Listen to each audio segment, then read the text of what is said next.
Hello बच्चों, let's see this question. Question says that mark the correct alternative in the following each of the following. Okay, if the fifth term of the expansion a power 2 by 3 plus a power minus 1 whole power n does not contain a, okay, then n is equal to, we have to find the value of n.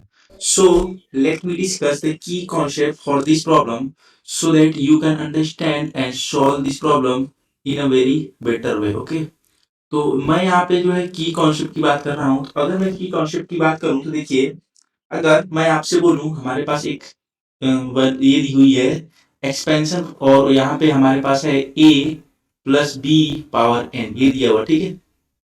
मैं आपसे बोलूँ इसके expansion में आप are एक term find कीजिए, ठीक है। हमें कौन सी फाइंड करनी, आर एक टर्म। तो उसका फार्मूला होता है T R plus 1 is equal to N C R into A to the power of N minus R and B to the power of R. ये हमारे पास एक्सपेंशन का फार्मूला होता है, ठीक है। तो इसको हम इस प्रॉब्लम को सॉल्व करने के लिए फ्रिक्वेंटली यूज करेंगे। चलिए, यही फॉर्मूला है जो कि इस प्रॉब्लम में अप्लाई होगा और इस प्रॉब्लम का बेस ही है ये, ठीक है। चलिए, मैं इसको इक्वेशन बना देता हूँ। अब आते हैं ओरिजिनल प्रॉब्लम पे। यहाँ हमसे बोला गया फिफ्थ टर्म, ठीक है। तो हमसे यहाँ पे फिफ्थ टर्म निकालना है, तो हम कैसे प्रोसीड करेंगे देखिए। यहाँ पे अगर मैं फिफ्थ टर्म की बात करूं तो हमारे पास एक्सपेंशन क्या दिया हुआ है, वो दिया हुआ है a power 2/3 plus a power minus 1 whole n and हमें बताना है फिफ्थ टर्म, ठीक है।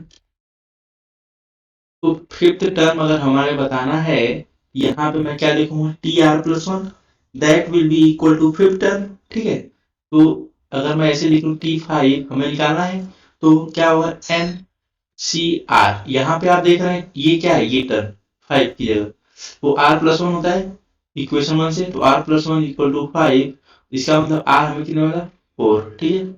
आर यहाँ पे 4 है, तो मैं क्या करूंगा, यहाँ जो आर मैंने लिखा है यहाँ पे हम लिखेंगे 4।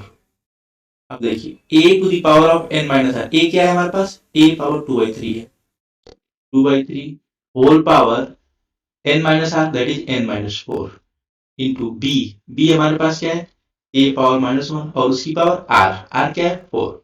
अब चलिए इसको सिंप्लीफाई करते हैं, एन सी 4 ए पावर 2 एन माइनस 4/3 इंटू ए पावर माइनस 4, यही है। ओके, अब देखिए हमारे पास ये मिला।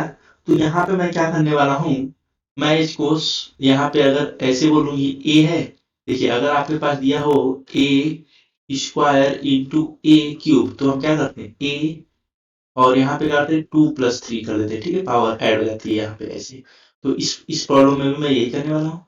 देखिए ये हो जाएगा एन सी 4 ए पावर, यहाँ क्या होगा 2 टाइम्स ऑफ एन माइनस 4/3 और यहाँ -4 आएगा। ओके, तो ये हमें मिल गया। अब इसको हम किस तरीके से सॉल्व करें कि हमें रिक्वायर्ड सॉल्यूशन मिल जाए, ठीक है।